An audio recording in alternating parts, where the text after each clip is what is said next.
नमस्कार, जी न्यूज के न्याय संकल्प के साथ मैं हूं आपके साथ में मानसा मलिक। जी न्यूज का यह विश्वास है कि देश में हर व्यक्ति को न्याय मिलना चाहिए, चाहे वो कोई फिल्मी सितारा हो या फिर कोई संत। किसी के भी साथ नाइंसाफी नहीं होनी चाहिए और इसीलिए देश में संतों से लेकर सितारों तक को न्याय दिलाने के लिए जी न्यूज की मुहिम जारी है। सुशांत केस जहां दूसरे चैनलों के लिए समाचार है, सुशांत की खबर जी न्यूज के लिए एक संकल्प है।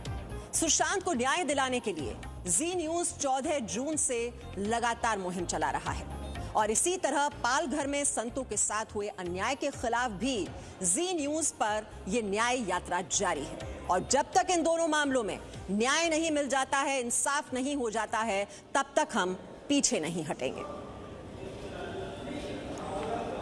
और इस वक्त आपको अपडेट दे दें, सीबीआई गेस्ट हाउस पहुंचा है सुशांत सिंह का दोस्त सिद्धार्थ पिठानी। पूछताछ के लिए सीबीआई गेस्ट हाउस पहुंचा हुआ है सिद्धार्थ पिठानी। सुशांत की मौत के समय फ्लैट में ही मौजूद था सिद्धार्थ पिठानी और इस वजह से उससे जो पूछताछ है वो बहुत ही अहम हो जाती है, क्योंकि सबसे पहले जो लोग वहां पर रहे जिस दिन मौत हुई सुशांत सिंह राजपूत की, उनसे पूछताछ करने की कोशिश कर रही है सीबीआई। जो सीबीआई की टीम है उसने कल से ही जांच का जिम्मा संभाला था और जांच अपनी शुरू कर दी थी। कल नीरज जो कुक है उससे काफी लंबी पूछताछ हुई और कई सवाल जवाब उससे किए गए और ये जो तस्वीर आप देख रहे हैं इस वक्त सिद्धार्थ पिठानी ये उस वक्त घर में मौजूद था जब सुशांत सिंह राजपूत की मौत हुई। ऐसे में उससे जानकारी लेना बहुत ही अहम हो जाता है और आपको ये बता दें, सीबीआई के गेस्ट हाउस में पहुंचा हुआ है सिद्धार्थ पिठानी और वो बीच में हैदराबाद चला गया था। जी न्यूज ने भी उससे बातचीत की थी और ये कुछ कॉन्ट्रडिक्टरी स्टेटमेंट्स ऐसे जारी किए जा रहे हैं जिसको लेकर लगातार संदेह हो रहा है। सिद्धार्थ पिठानी बहुत ही अहम किरदार और सीबीआई जो है इस मामले की तह तक जाने की कोशिश कर रही है, जो सच है वो सामने आए। ऐसे में वो सभी लोग जो उस वक्त सुशांत सिंह राजपूत के घर में थे या उसका जो प्राइवेट स्टाफ रहा है वो बहुत जरूरी हो जाता है। अंकुर इस वक्त हमारे साथ ज्यादा जानकारी लेकर इस वक्त जुड़ चुके हैं। अंकुर, कल कुक नीरज से लंबी पूछताछ हुई, आज सिद्धार्थ पिठानी से पूछताछ शुरू हो चुकी है, यानी कि नए सिरे से ये बयान दर्ज किए जा रहे हैं वो तमाम जो प्राइवेट स्टाफ रहा है सुशांत सिंह राजपूत का या जो भी उनकी जिंदगी में अहम रहा है।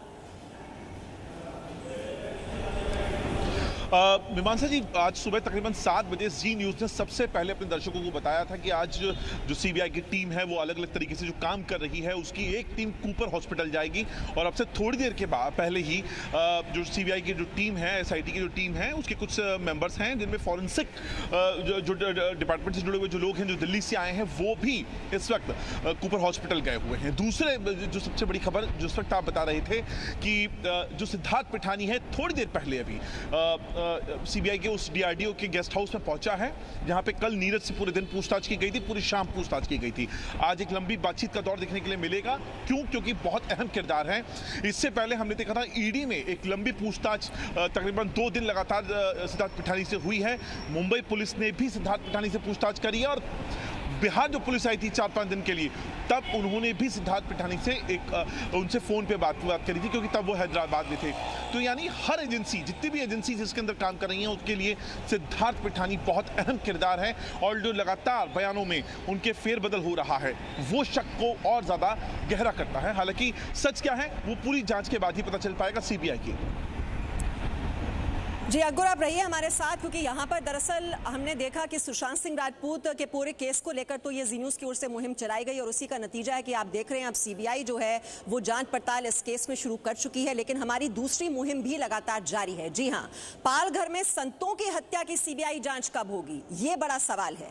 जी न्यूज़ संतों को न्याय दिलाने के लिए ये मुहिम पिछले 127 दिनों से लगातार चला रहा है। जी न्यूज़ की मुहिम को अब देश के संत समाज का भी साथ मिल रहा है। हम आपको आज ऐसे ही कुछ संतों की आवाज सुनाएंगे जिन्हें संतों को न्याय दिलाने के लिए सीबीआई जांच से कम कुछ भी मंजूर नहीं है।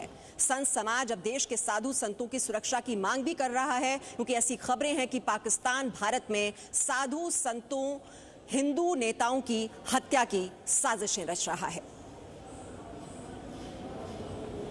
और इस वक्त चर्चा करने के लिए हमारे साथ खास मेहमान भी जुड़ चुके हैं। हमारे साथ स्वामी डॉक्टर उमा कांतानंद सरस्वती जी महाराज इस वक्त जो कि महामंडलेश्वर जूना अखाड़ा से हैं, वो इस वक्त हमारे साथ जुड़े हुए हैं।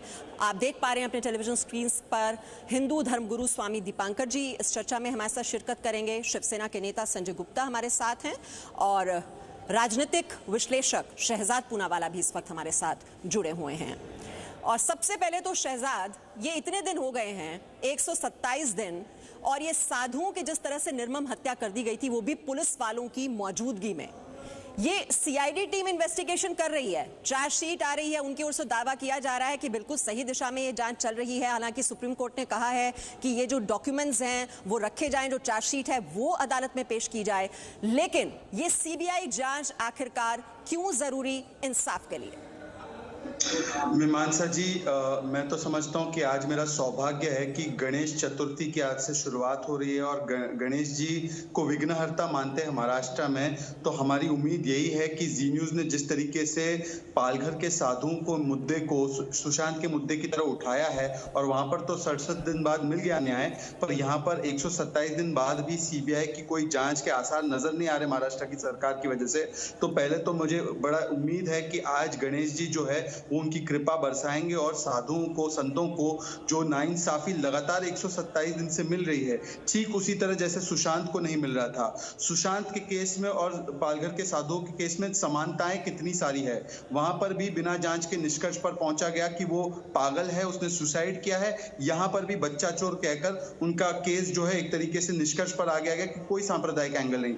वहां पर भी मुंबई पुलिस हत्यारों के साथ या गुनहगारों के साथ रही। यहाँ पर भी पालघर की पुलिस ने तो पहले सौंप दिया, हत्या में उनका ही हाथ था, और फिर वो अब ऐसी जांच कर रही है जिससे कि जो आरोपी है उनको बेल मिल रही है। 28 आरोपियों को बेल मिल चुकी है। वहां पर भी सरकार ने सीबीआई की जांच में रोड़ा अटकाया, यहां पर भी सरकार सीबीआई की जांच में रोड़ा अटका रही है।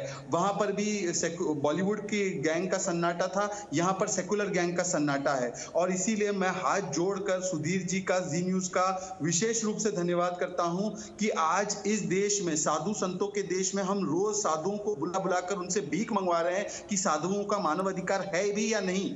इस काम में कम से कम जी ने तो अपने आप को डेडिकेट कर दिया है, मैं इसके लिए धन्यवाद हूं। पर महाराष्ट्र की सरकार से एक सवाल यह होता है कि कौन से वोट बैंक के दबाव में, वो कौन सी सोनिया सेना के इशारे पर, मातोश्री का इशारा छोड़कर, बाल साहेब ठाकरे का सिद्धांत छोड़कर, कौन सा वो धर्मांतरण उनका हो चुका है, सियासी धर्मांतरण, कि वोट बैंक के दबाव में वो उन एंगल्स पर जांच नहीं करने देना चाहते हैं जो मिशनरी का एंगल है, और इसकी वजह से ही सीबीआई को जांच नहीं सौंपी जा रही है। ठीक है संजय जी, ये क्या रोक रहा है? ये वोट बैंक जरूरी है या फिर हमारे साधु संत, उनके कुछ मानवाधिकार बनते हैं कि नहीं बनते? संत समाज जिस तरह से सीबीआई की मांग कर रहा है, ये उनका अधिकार है। उन्हें ऐसा लगता है कि सीबीआई से ही न्याय मिल सकता है, तो ये उनकी संवेदनाएं है, ये उनकी भावनाएं हैं, इनकी कदर होनी ही चाहिए। लेकिन क्या सिर्फ सीबीआई को सौंप देने से ही न्याय मिल जाता है, या जस्टिस तो अदालत में मिलता है कि किसी ने अगर कोई काम गलत किया उसके खिलाफ तो अदालत न्याय करती है, लेकिन सीबीआई को सिर्फ केस सौंप देने से न्याय मिल जाने वाली बात जो है ये ठीक नहीं है। और जिस तरह से हिंदुत्व पर बार बार शहजाद पूनावाला जी सवाल उठाते हैं, शिवसेना को सोनिया सेना कहते हैं, इस तरह से किसी का नाम बिगाड़ना ये ठीक नहीं है। शहजाद पूनावाला जी को मैं तहसीन पूनावाला जी कहने लग जाऊं तो कोई अच्छी बात नहीं लगेगी। नहीं संजय जी, चलिए सोनिया सेना ये सब तो छोड़िए, आप ये बताइए कि पुलिस वाले कर क्या रहे थे? पुलिस वालों की मौजूदगी में अगर साधु संतों को भीड़ के हवाले कर दिया जाता है, वीडियो तो साक्ष्य है इस बात का, वीडियो में साफ दिखाई दे रहा है, तो उन वीडियो को आप कैसे झुठला सकते हैं? नहीं मीमांसा जी, आपकी बात बिल्कुल सही है कि पुलिस वालों को जिस तरह से अपनी कार्रवाई करनी चाहिए थी उस तरह से उन्होंने अपनी कार्रवाई नहीं की, इसीलिए पुलिस वालों के खिलाफ भी एक्शन लिया गया। ऐसा नहीं है कि पुलिस वालों के खिलाफ एक्शन लिया गया। संजय जी, क्या एक्शन लिया गया? देखिए ऐसा है कि कानून के अंदर किस तरह के एक्शन कोई अगर लापरवाही करता है तो किस तरह के उनके खिलाफ एक्शन लेने चाहिए, इसके विषय में हत्या थी, लापरवाही हत्या, इट इज हत्या। बिल्कुल मान लेते हैं, आपकी बात बिल्कुल मानते हैं कि अगर पुलिस वाले, आपकी बात शहजाद जी इस बात में बिल्कुल सही है कि अगर पुलिस वालों ने सही से काम किया होता। क्या कार्रवाई की पुलिस वालों पर? उनसे जांच करवा रहे हो, हत्यारों से जांच करवा रहे हो? नहीं, वो टीम थोड़ी ना जांच कर रही है, तो दूसरी जांच कर रही है। लगाया क्या पुलिस वालों पे? नहीं बताओ। देखिए पुलिस वालों पे उनकी लापरवाही के कारण सरकार ने जो एक्शन लिया, अगर आपको लगता है कि वो नाकाफी है तो और एक्शन लेने के लिए बात हो सकती है। देखिए सस्पेंड किया गया 5 आदमियों को, 5 से 6 आदमियों को सस्पेंड किया गया, बहुत से लोगों की। संजय जी जरा दिल पर हाथ रखकर जरा ये बताइए, आप कह रहे हैं एक्शन लिया गया, पुलिस वालों को सस्पेंड किया गया, क्या सस्पेंड करना काफी है? आपने एसपी को फोर्स लीव पर भेज दिया, क्या ये एक्शन होता है? देखिए अब सरकार ने इस चीज को देखना होता है कि अगर इस तरह की दुर्घटना उनकी लापरवाही से किसी की ऐसे घटती है तो सरकार इस तरह के एक्शन कानून के अनुसार ले सकती है। देखिए इसमें कोई दो राय नहीं है कि जो लोग वहां मौजूद थे उनके मन में यही था कि उन्होंने उन छात्रों को मारना है, क्योंकि उन्होंने पुलिस के आने के बावजूद भी जिस तरह से उसको रोका नहीं और जिस तरह से पुलिस ने किया। पुलिस ने फायरिंग क्यों नहीं की? पुलिस ने फायरिंग क्यों नहीं की? कोरोना काल में इतने लोग इकट्ठा कैसे हो गए? पुलिस ने डंडे क्यों नहीं चलवाए? पुलिस तो शामिल है इस मर्डर में। ये आपका सवाल सही है, इससे मैं सहमति रखता हूँ, बिल्कुल सहमति रखता हूँ। अच्छा ठीक है संजय जी देखिए ये जो वीडियो हम आपको दिखा रहे हैं, अगर आप अगर ये भूल गए हैं ये घटना, ये कैसे हुआ और कैसे ये कह दिया गया कि ये तो जी अफवाह फैली थी कि जो चोर गैंग था, जो बच्चा चोर गैंग वहां पर सक्रिय था, ये सोशल मीडिया पर फैल गया और पहले दिन ही आप इस नतीजे पर पहुंच गए कि ये तो अफवाह उड़ाने की वजह से ये वहां पर उनके साथ ये निर्मम हत्या कर दी गई। ये आप पहले दिन पर ही इस कंक्लूजन पर आ गए। आप जरा संतों की आवाज सुनिए आज संजय जी, तब आपको इस बात का एहसास होगा कि किस तरह से वो इंसाफ का इंतजार कर रहे हैं। ये पालघर में संतों की हत्या की जी न्यूज की मुहिम का साधु संतों ने किस तरह से स्वागत किया है, ये भी आप देखिए। सबने सीबीआई जांच की मांग की है, जरा उनकी बात सुनिए और तब मैं आपसे फिर जवाब लूंगी। हिंदुओं के लिए यह बहुत महत्वपूर्ण बात है कि उनके श्रद्धा स्थान पर जो हमले हुए हैं उसके प्रतिकार के लिए जी न्यूज जैसे शक्तिशाली चैनल ने पहल की है। इसके लिए जी न्यूज का मैं हृदयपूर्वक कोटि कोटि धन्यवाद देता हूं और इस प्रकार की पहल जी न्यूज ने जो की है उसका अनुकरण हम सभी लोग सोशल मीडिया के माध्यम से करें। 126 दिन बीत गए हैं परंतु संतों को इंसाफ नहीं मिला। पालघर में हमारे संतों की बेरहमी से हत्या की गई। आज जी न्यूज ने इस मुहिम को उठाया है, पूरा विश्व भर जी न्यूज को देख रहा है, संतों के फोन आ रहे हैं। मैं अखिल भारतीय संत समिति एवं निर्मोही अखाड़े की तरफ से जी न्यूज की पूरी टीम को साधुवाद देता हूं जिन्होंने संतों की आवाज बनकर इस मुद्दे को उठाया है। स्वामी दीपांकर जी, ये जो तस्वीर है ना, ये दिमाग से जा नहीं रही है। ये तस्वीर जिसमें जो साधु है वो पुलिस वाले का हाथ पकड़ रहा है कि बचा लो मुझे, बचा लो मुझे, और कैसे उसका हाथ झटककर जो पुलिस वाले हैं वो आगे बढ़ जाते हैं। आज ये बिल्कुल आपने सही कहा मीमांसा जी कि पहले मैं आपकी इस मुहिम को साधुवाद देता हूं। निसंदेह आपने ये सही कहा कि आज भी उनकी मौन मुस्कुराहट कल्प वृक्ष गिरी जी की आंखों के सामने से नहीं हटती। निसंदेह इसमें कोई दो मत नहीं है।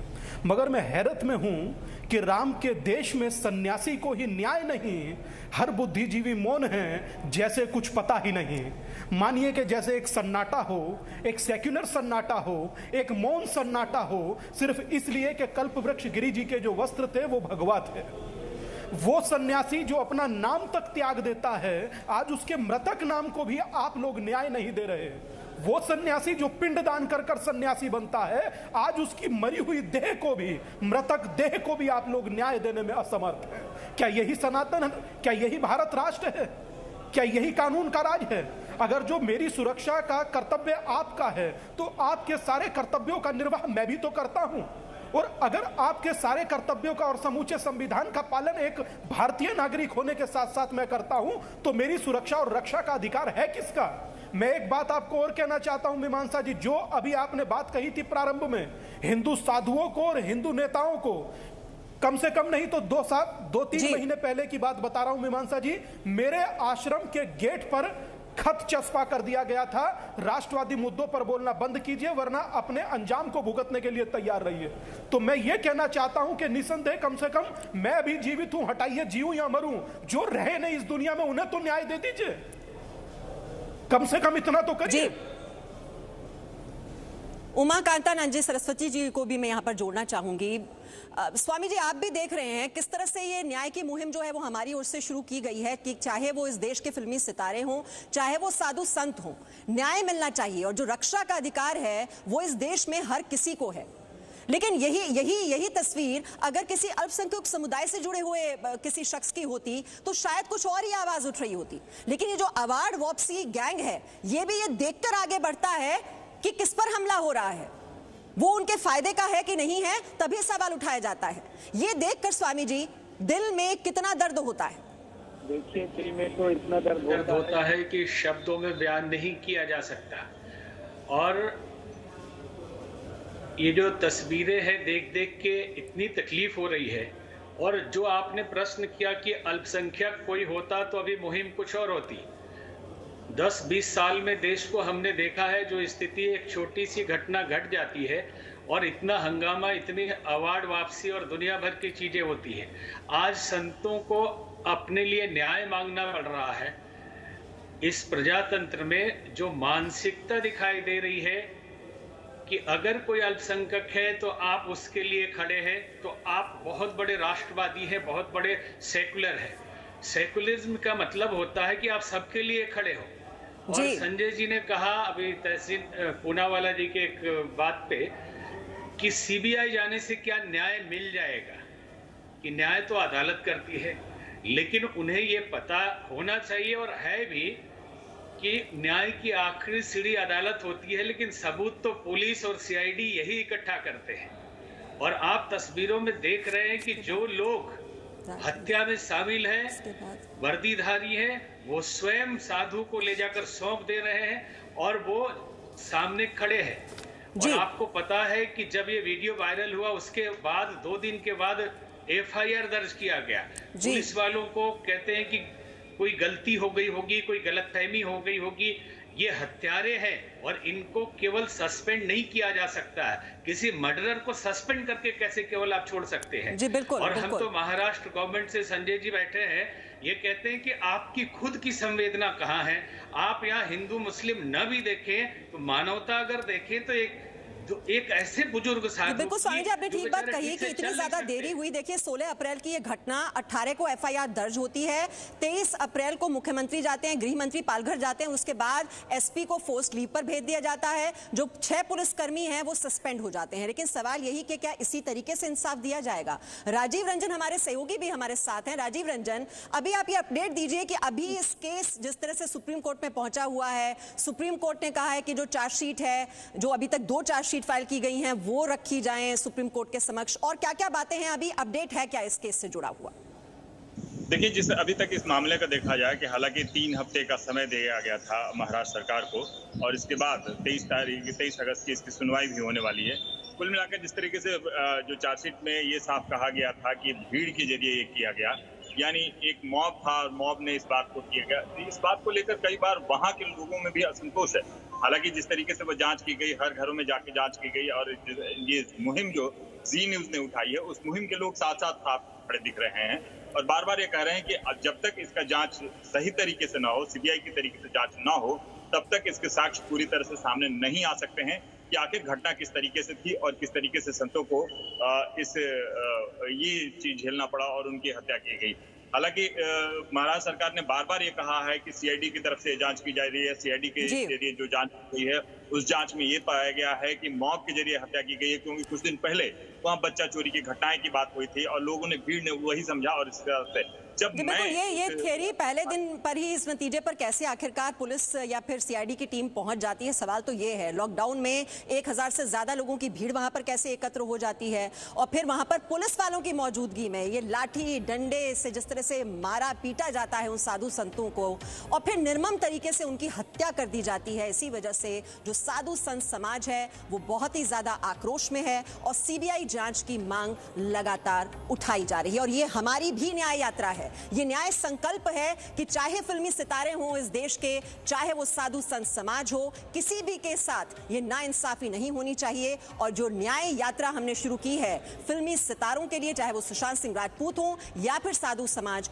ये हमारी मुहिम तब तक जारी रहेगी जब तक हम इसे अंजाम तक नहीं पहुंचा देते हैं। सभी मेहमानों का बहुत बहुत शुक्रिया हमारे साथ जुड़ने के लिए, और यहां पर एक छोटा सा ब्रेक लेंगे। आगे देखिए, पीओके में पाकिस्तान का झंडा नहीं चलेगा।